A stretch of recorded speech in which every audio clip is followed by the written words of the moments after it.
The sky above the border world tore open without warning. A silent ripple moved through the thin clouds, like water shaken by an unseen hand. Moments later, light bent and twisted, and something dark fell from the lie in space.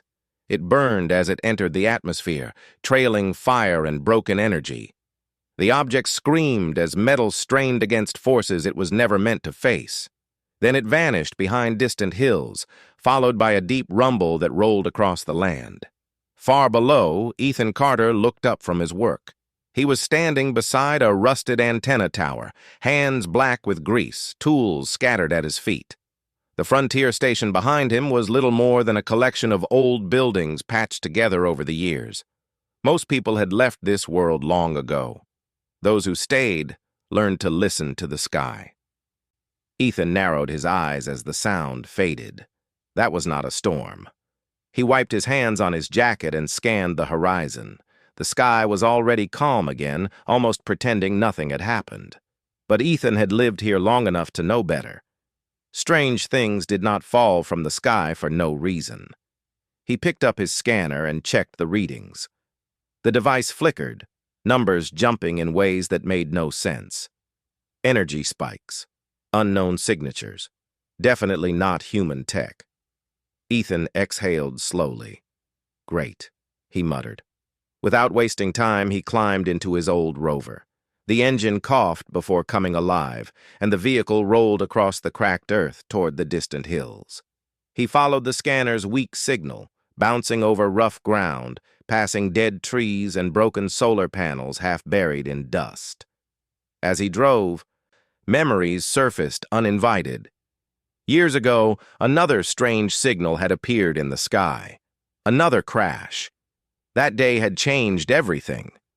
Since then, Ethan avoided trouble when he could, but trouble had a way of finding him anyway. The rover crested a ridge and the crash site came into view. The ground was torn open, scorched black in a wide circle.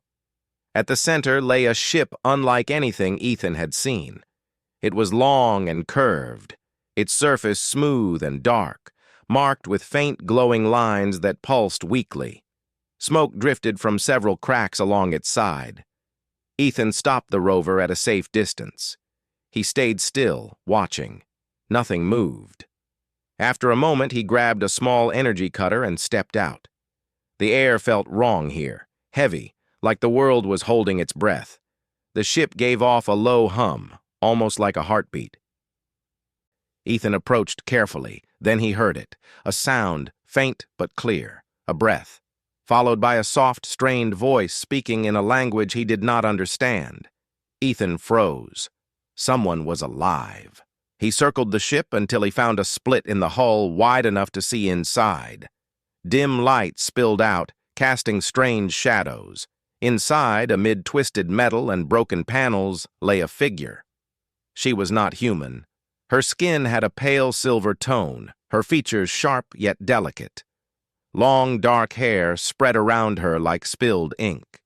She wore armor that looked grown rather than built, cracked and sparking with failing energy. Her eyes fluttered open as Ethan leaned closer. They were a deep, luminous violet. She looked at him, and fear flashed across her face. Lyra tried to move, but pain surged through her body. Her breath hitched, and she pressed a trembling hand against the deck. Alarms pulsed faintly around her, too weak to finish their warnings. The crossing had failed. That was the last clear thought in her mind before darkness had taken her. Now she was awake, and everything was wrong. The air was thin. The gravity felt uneven. And worst of all, there was a human standing before her. She forced herself to sit up, ignoring the sharp pain in her side. The human raised his hands slowly, palms open. "Easy," he said quietly. "I am not here to hurt you." She did not understand his words, but she understood the tone. Cautious, controlled, dangerous. Humans were known for that. Lyra's heart raced. Every lesson she had learned warned her of this moment. Humans were clever, unpredictable, and capable of betrayal without hesitation. They smiled while planning your fall. She reached for the small energy blade at her side, but her fingers brushed only empty space. It was gone. The human noticed her movement and took a step back. "You are injured," he said. "Your ship is in bad shape." She stared at him, trying to focus through the pain. Her translator implant flickered, struggling to sync.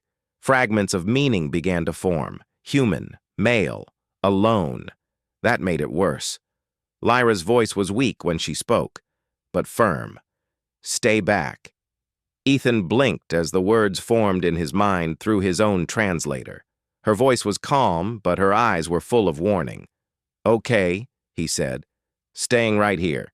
He took another step back to show he meant it. "I am Ethan," he added. "I found your ship after it crashed. I am not with any authority." That word made Lyra tense. Authority meant cages, interrogation, forced return. She scanned him quickly.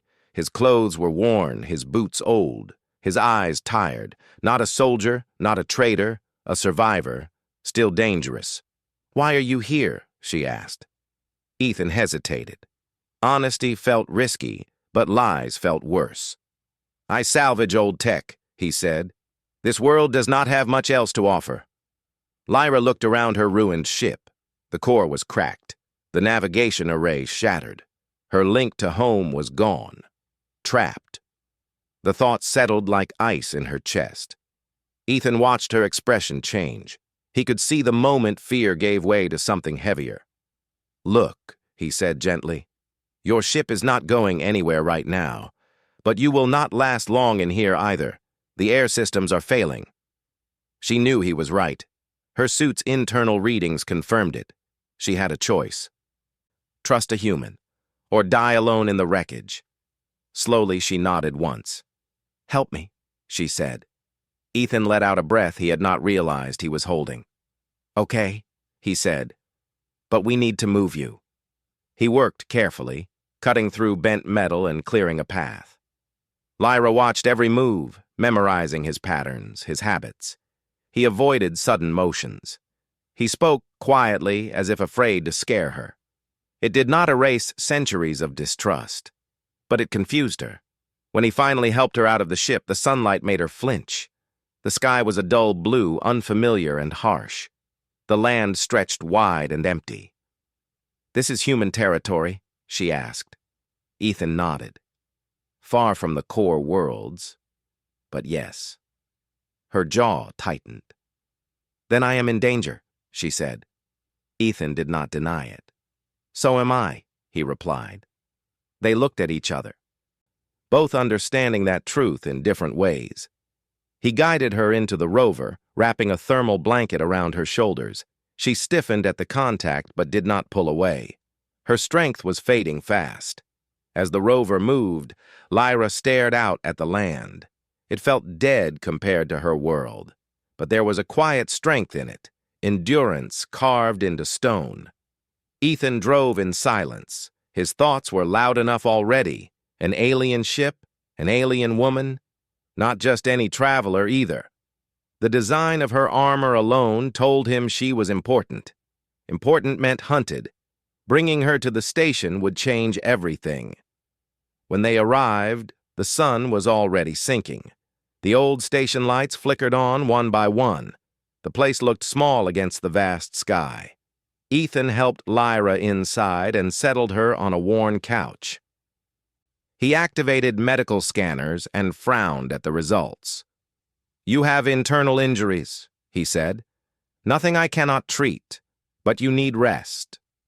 She watched him closely as he worked, noting how his hands shook just slightly when he thought she was not looking. "Why do you help me?" she asked. Ethan paused. "Because leaving you out there felt wrong," he said. Simple. Honest. Foolish. Lyra turned her gaze away. Humans were always more dangerous when they believed they were doing the right thing. Outside, unseen by either of them, faint signals spread through space. Echoes of the failed crossing reached listening ears. Hunters began to turn their ships, and somewhere beyond human space, an empire noticed that its princess had fallen silent. Morning came slowly to the frontier station. Thin light crept through dusty windows, touching metal walls and old screens that hummed softly. The station had once been busy, full of voices and movement, but now it felt like a place forgotten by time.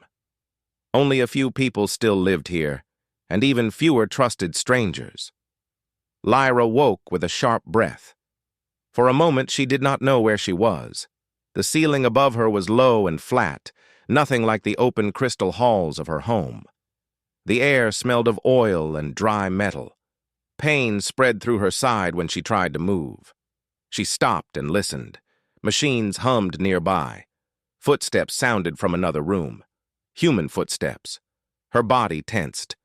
Memories rushed back. The failed crossing. The crash. The human who had found her. Ethan. She remembered his voice, calm but careful. She remembered how he had helped her without demanding answers. That made him harder to understand, not easier. Lyra slowly turned her head. She was lying on a narrow bed covered with a plain gray blanket. Lights on the wall glowed soft blue, monitoring her condition. She reached inside herself and checked her implant. It was weak, but stable. Her injuries were healing, slowly. The door slid open with a soft sound. Ethan stepped inside carrying a small tray. He froze when he saw her eyes open. "You are awake," he said. Lyra watched him closely. "Yes," she replied. He nodded as if unsure what to do next.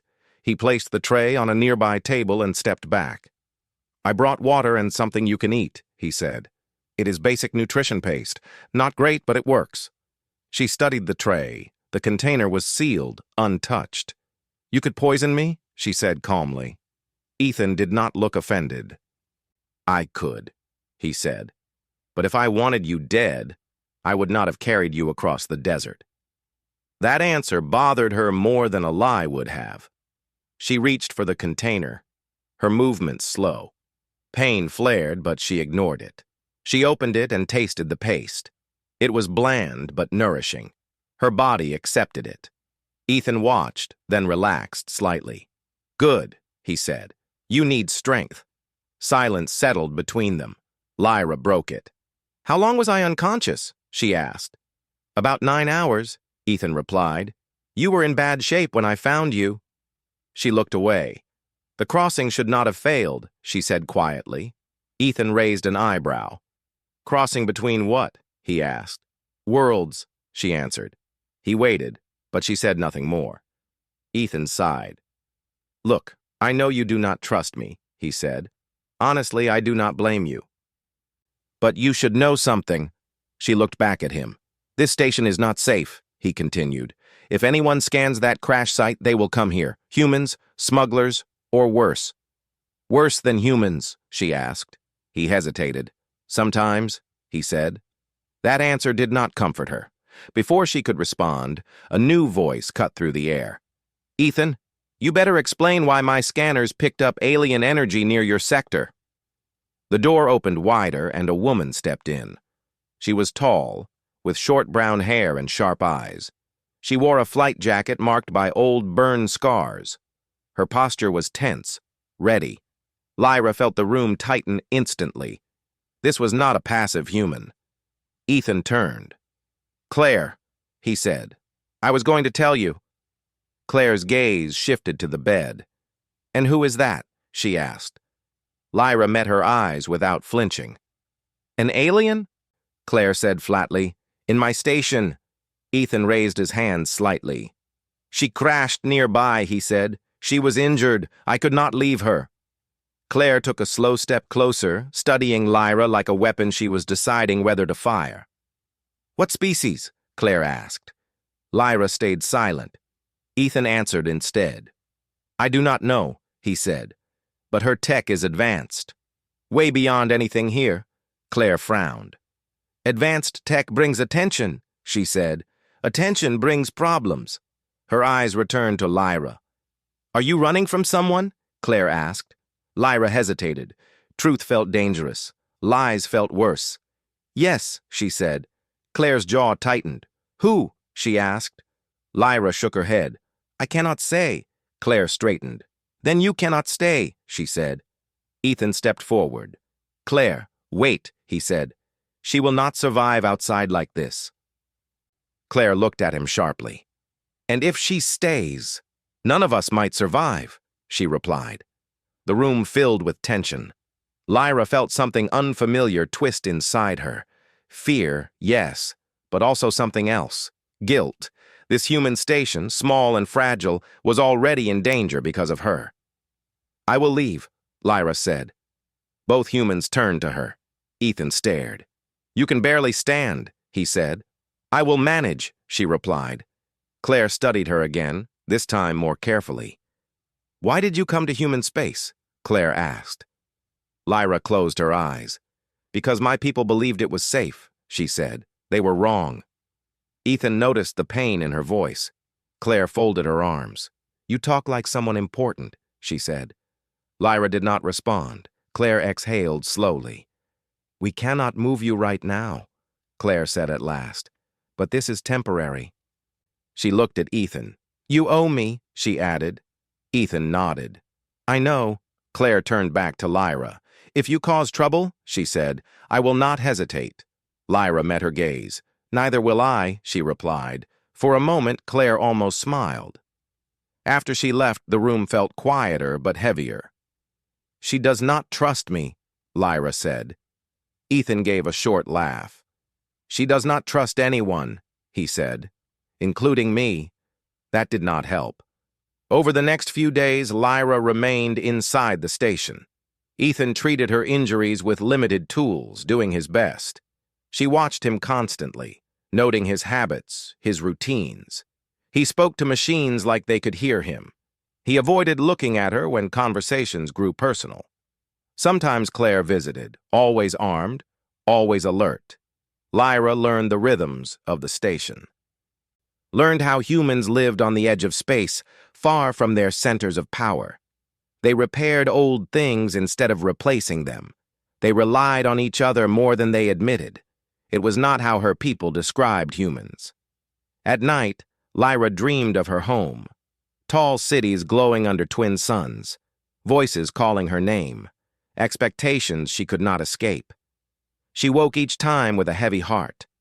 On the fourth night, alarms sounded. Not loud, but sharp. Ethan rushed into the room. We have a problem, he said. What kind? Lyra asked, already knowing the answer. Scanners picked up a ship at the edge of the system, Ethan said. Not human. Her blood ran cold. They found me, she whispered. Claire's voice came through the intercom. Ethan, get to the control room. Now. Ethan looked at Lyra. Stay here, he said. She shook her head. No, she replied. If this is because of me, I need to see it. Ethan hesitated, then nodded. They moved through narrow halls to the control room. Screens flickered with data. Claire stood over the console, jaw tight. The ship is holding position, Claire said. No weapons active yet. What kind of ship? Ethan asked. Alien, Claire replied. Sleek, powerful. Lyra stepped closer to the screen, her breath caught. She recognized the design. Scouts, she said. Not military, but fast. Claire turned. They are looking for you, she said. Yes, Lyra replied. Silence followed. If they find this station, Claire said, we are done. Lyra felt the weight of the choice before her. I will leave, she said again. Ethan turned sharply. You are not ready, he said. If I stay, you all die, she replied. Claire studied Lyra for a long moment. Where would you go? Claire asked. Into the wastes, Lyra said. Hide until I can move again. Claire shook her head. They will track your energy signature, she said. Lyra clenched her hands. Then I will shut it down, she said. That could kill you, Ethan said. It might, she replied. Another silence. Then Claire spoke. There is an old research outpost beyond the salt flats, she said. Shielded. Forgotten. Ethan looked at her. I thought it collapsed, he said. Most of it did, Claire replied. But the core is intact. She looked at Lyra. We could hide you there, she said, for now. Ethan felt a strange mix of relief and fear. That buys time, he said. Time for what? Lyra asked.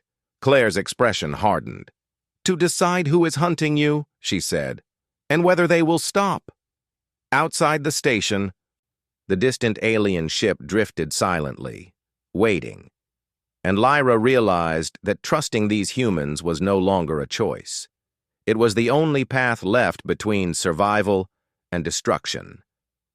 The journey to the old research outpost began before dawn. The rover moved slowly across the salt flats, its lights cutting thin lines through the gray mist. The land was flat and endless, broken only by cracked earth and scattered stone. Nothing lived here. Nothing moved. Inside the rover, silence ruled. Ethan drove with steady hands, eyes fixed ahead. Claire sat beside him, scanning the horizon through the front glass. In the back seat, Lyra lay still, wrapped in blankets, her breathing shallow but steady. Every bump sent pain through her body, but she did not speak. Pain was familiar. Weakness was not. The outpost appeared as a dark shape rising from the mist. Broken towers leaned at odd angles, half buried by time and wind.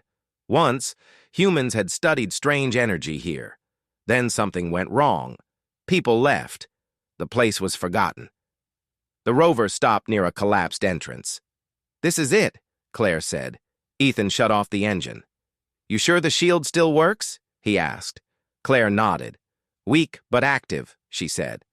Enough to hide a signal if we are careful. They moved quickly. Ethan helped Lyra out of the rover, supporting her weight as they crossed broken ground. Her steps were slow, but her grip was strong. Inside, the outpost smelled of dust and cold metal. Lights flickered on as Claire powered the core. The shield hummed faintly, spreading unseen protection around the structure. For now, they were hidden. Ethan guided Lyra to a small room near the core and helped her sit on a padded bench. She winced but remained silent. You should rest, he said. She looked up at him. I will, she replied. But not yet. He nodded, understanding more than she expected. Claire leaned against the wall, arms crossed. Now that we are not about to die, she said, we need answers. Lyra met her gaze. I know, she said. Claire waited. Lyra took a slow breath. My name is Lyra Valen, she said. I am the first heir of the Aurelian Empire. The words settled heavily in the room. Ethan stared. An empire, he said quietly. Yes, Lyra replied. Claire let out a short breath. So you are not just some lost traveler, she said. No, Lyra said. I am not. Ethan ran a hand through his hair. That explains the ship, he said. And the scouts. Claire's eyes hardened. Your people are powerful, she said. If they decide to come here, this world will burn. Lyra lowered her gaze. I know. Ethan looked at her. Why were you crossing into human space? He asked. Lyra closed her eyes. Because I believed humans might be different, she said. Because I was wrong about something and I needed proof. Proof of what? Claire asked. Lyra opened her eyes. That peace was possible, she said. Silence followed. Ethan felt something twist in his chest. Peace is expensive, he said. Yes, Lyra replied. My people taught me that too late. She shifted slightly, pain flickering across her face. The scouts will report my location soon, she continued. They will bring others. Claire straightened. How long do we have? She asked. Days, maybe less, Lyra replied. Ethan frowned. Then hiding is not enough, he said. No, Lyra agreed. Hours passed as they planned. Claire mapped escape routes. Ethan checked the outpost systems. Lyra rested, her strength slowly returning. As night fell, the outpost grew quiet. Ethan sat alone in the control room, watching empty space on the screens. His thoughts drifted to the past. Another alien ship. Another disaster. He had been younger then, hopeful. His family had lived on a nearby colony. When fighting broke out between humans and an unknown alien force, the colony became a target. The sky burned that day. No one survived.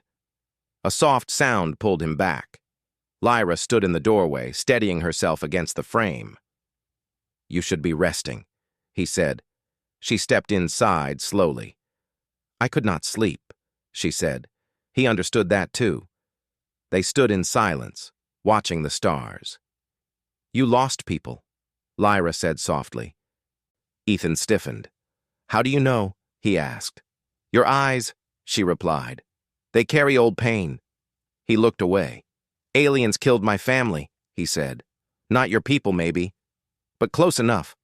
Lyra's voice was quiet. "I am sorry," she said. He laughed once without humor. "Sorry does not change much," he said. "No," she agreed, "but it matters." He looked at her then. Really looked. She was not weak, not fragile. She carried grief like armor. "Why stay with us?" he asked.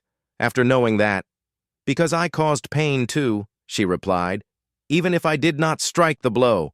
Ethan said nothing. Outside the shield, space shifted.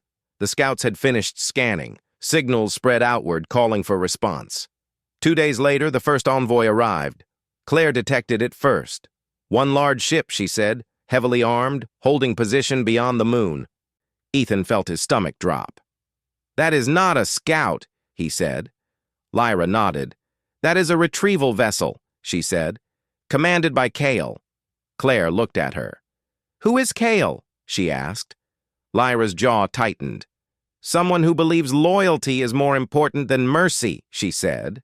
The ship sent a transmission, audio only. "Lyra Valen," a voice said. "Return to us. Your presence here risks war." Claire muted the channel. "They know you are here," she said. Lyra nodded. "They always knew," she said. "They were waiting for me to fail." Ethan clenched his fists. "What happens if you surrender?" he asked. Lyra did not answer right away. "I will be returned," she said finally. "My people will seal the crossing.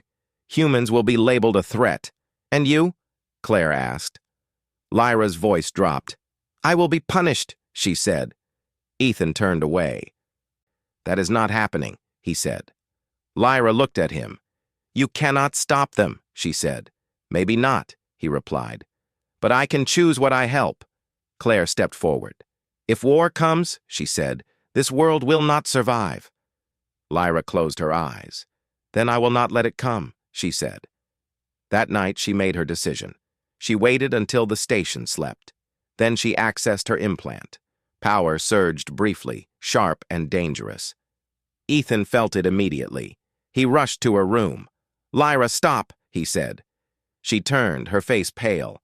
"I am shutting down my signal," she said. "Once it is gone, they will not track me." "It could kill you," he said. "Yes," she replied. Claire entered behind him. "If you die," she said, "they might attack anyway." Lyra met her eyes. "If I live, they definitely will," she said. Ethan stepped closer. "Do not do this alone," he said. Lyra hesitated. That word again, alone. She had never been alone before. Slowly, she nodded. "Help me," she said. Ethan connected human systems to alien tech, hands shaking but focused. Claire monitored shields, ready to cut power if needed. Energy surged through Lyra's body. Pain unlike anything she had known burned through her nerves. She cried out, collapsing forward. Ethan caught her, holding her upright. "Stay with me," he said. Her vision blurred. "I am still here," she whispered. The implant dimmed. The signal vanished. Outside, the alien ship paused. Confusion rippled through its systems. Inside the outpost, Lyra went still. Ethan checked her pulse, breath held. Then she breathed, weak but alive. He laughed softly, relief flooding him. Claire exhaled. "You are insane," she said. Lyra opened her eyes. "Yes, oh," she said faintly. For a brief moment, they allowed themselves to hope. But in space, Commander Kale did not retreat. He narrowed his eyes at the silent readings. "She is hiding," he said. "Prepare ground forces. We will find her. And when we do," he added, "humans will learn what it means to stand between worlds." The outpost shook as distant thunder rolled through the ground. It was not weather. Ethan stood in the control room, staring at the sensor screen. Red markers blinked into existence one by one, spreading across the map like a slow infection. "They are landing," Claire said quietly. "How many?" Ethan asked. "Enough," she replied. Lyra sat nearby, pale but upright. The effort of shutting down her signal had drained her, but her eyes were clear. She watched the screen with calm focus. "They will search in expanding rings," she said. "Kyle does not rush. He crushes." Ethan clenched his jaw. "Then we move before they close in," he said. Claire nodded. "I already sent a message," she said. "There are a few pilots who still owe me favors." Lyra looked at her. "You risk much for me?" she said. Claire shrugged. "I do not like bullies," she replied. "And I really do not like empires telling me what to do." Outside the shield, the first dropships pierced the clouds. They landed far from the outpost, but close enough to matter. Ethan helped Lyra to her feet. "Can you walk?" he asked. "Yes," she said, slowly. They moved through the outpost halls, checking systems, sealing unused sections. Claire armed old defense turrets, their barrels stiff with age but still deadly. Time passed in tight breaths. Then the first signal hit the shield, a probing pulse. Ethan felt it through the floor. "They are testing us," he said. Lyra nodded. "They know something is here," she said. "Just not what." A second pulse followed, stronger. The shield flickered. Claire swore. "It will not hold long," she said. Ethan looked at Lyra. "You said there was old tech here," he said. "Something you recognized." "Yes," Lyra replied. "This place was built near a fracture point." "A what?" Claire asked. "A weak place between worlds," Lyra said. "Long ago, my people studied similar sites." Ethan's eyes widened. "You mean a gate?" he said. "Not a full one," Lyra replied, "but enough to bend space." Claire stared at her. "Can we use it?" she asked. Lyra hesitated. "Yes," she said, "but not safely." Ethan crossed his arms. "Define safely," he said. Lyra met his gaze. "It could move us beyond their reach," she said. "Or tear this place apart." Claire let out a breath. "Those are not great odds," she said. Ethan glanced back at the sensors. Alien ground teams were spreading faster now. "They are coming either way," he said. A sharp alert sounded. "Multiple hostiles inside the shield perimeter," Claire said. "Too fast," Ethan muttered. "They are adapting," Lyra said. "Kale learns quickly." The first explosion rocked the outer wall. Dust fell from the ceiling. Ethan grabbed a rifle and handed another to Claire. "Stay behind us," he said to Lyra. She shook her head. "No," she said. "This is my fight too." She raised her hand and faint light gathered around her fingers. The alien tech woven into her armor responded, forming a thin energy field. Ethan stared. "You could do that the whole time," he said. "Not without pain," she replied. "Then do it anyway," Claire said. The wall burst inward. Alien soldiers poured through the breach, tall and armored, weapons glowing with contained power. Their movements were precise, cold. Ethan fired first. The rifle kicked against his shoulder as he took cover. Claire moved beside him, calm and deadly. Years of flying and fighting showed in every motion. Lyra stood behind them, focusing. She extended her field, deflecting energy blasts, each impact sending a shudder through her body. She gritted her teeth, but did not fall. One soldier broke through, charging. Ethan tackled it, slamming into the ground. The alien's strength was greater, but Ethan fought with desperation. Claire finished it with a clean shot. More came. They fell back, room by room. The shield failed with a low scream of metal. Ethan knew they were losing ground. Then a new voice cut through the chaos. "This is Claire Marrow. Any pilot who can hear me now would be a good time." A moment passed. Then another voice answered. "On your left, Claire." The sky outside roared. Human ships screamed down from the clouds, firing as they descended. Explosions tore through alien formations. The ground shook. Ethan laughed despite himself. "You actually called friends," he said. Claire smiled thinly. Never fly alone, she replied. The battle turned chaotic. Smoke filled the air. Alien and human forces clashed across the flats. But then the main alien ship moved. It descended slowly, casting a massive shadow. Lyra felt it before she saw it. "Kale is here," she said. A ramp lowered. A tall figure stepped out, armor dark and marked with symbols of rank. His presence felt heavy, like gravity itself. Commander Kale. He looked toward the outpost. "Lyra Valen," he called. "Come out. This ends now." Ethan felt a chill. "Do not answer," he said. Lyra stepped forward. "I must," she said. She moved past them, out into the open. Ethan grabbed her arm. "Lyra, no," he said. She turned to him. "If I hide behind you," she said, "you all die." She pulled free and walked forward.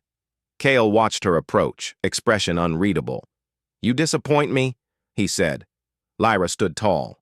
"You taught me loyalty without mercy," she said. "I chose mercy."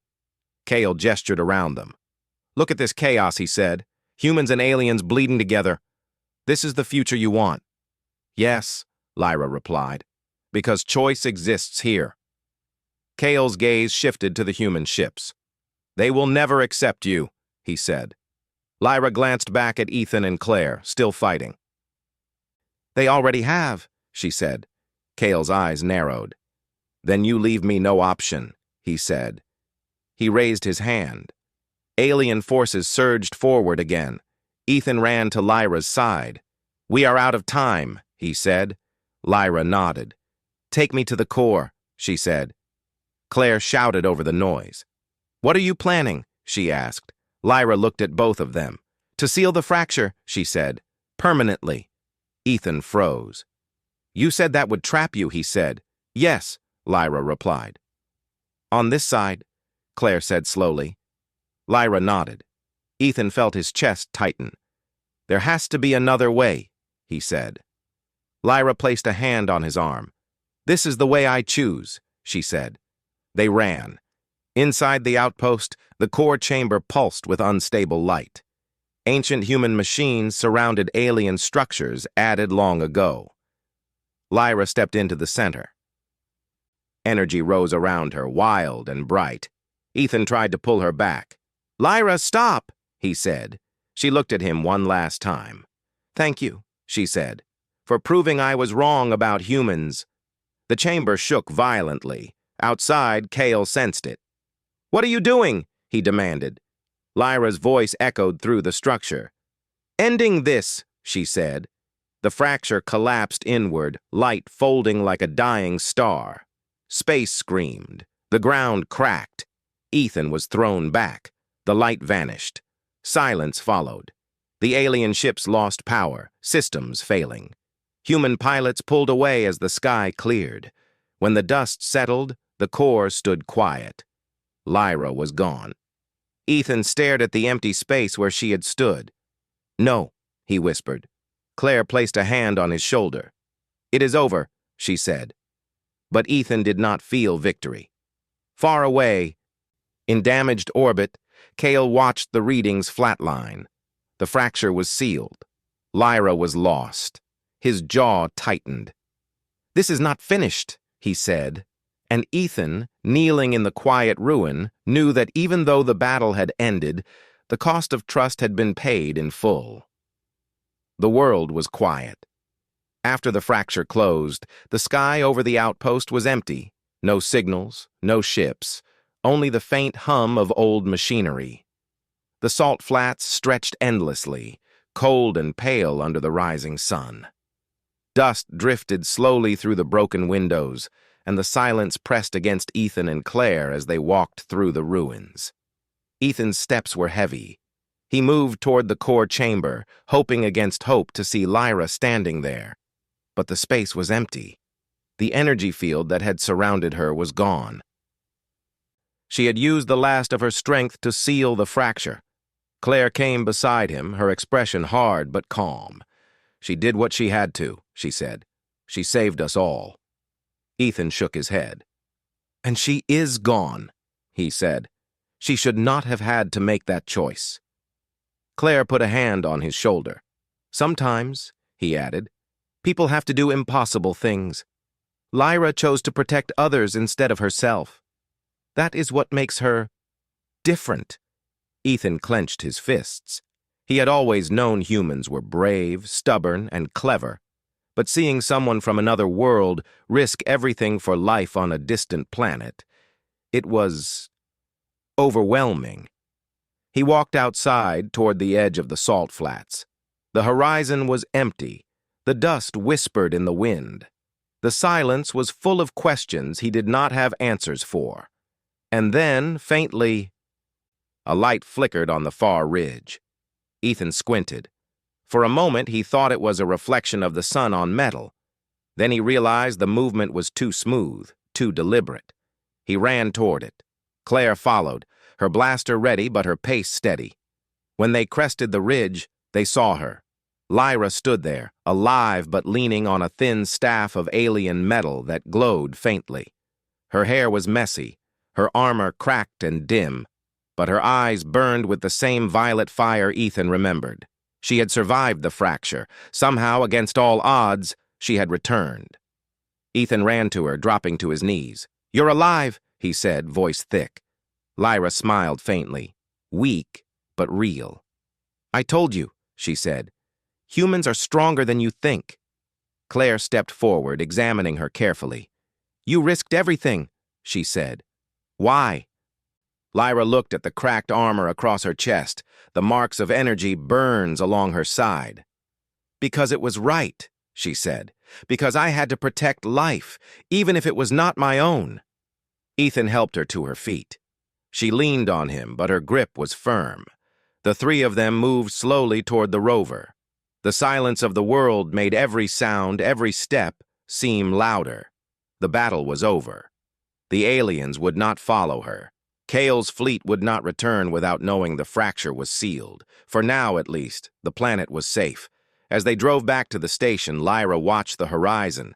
"This world," she said, "is strange, harsh, and human, but it feels alive." Ethan glanced at her. "It is," he said, "and sometimes it fights back even when you are not ready." She nodded. "I was wrong about humans," she said quietly. "I thought you were weak, untrustworthy." Ethan smiled faintly. "We are stubborn," he said. "We make mistakes.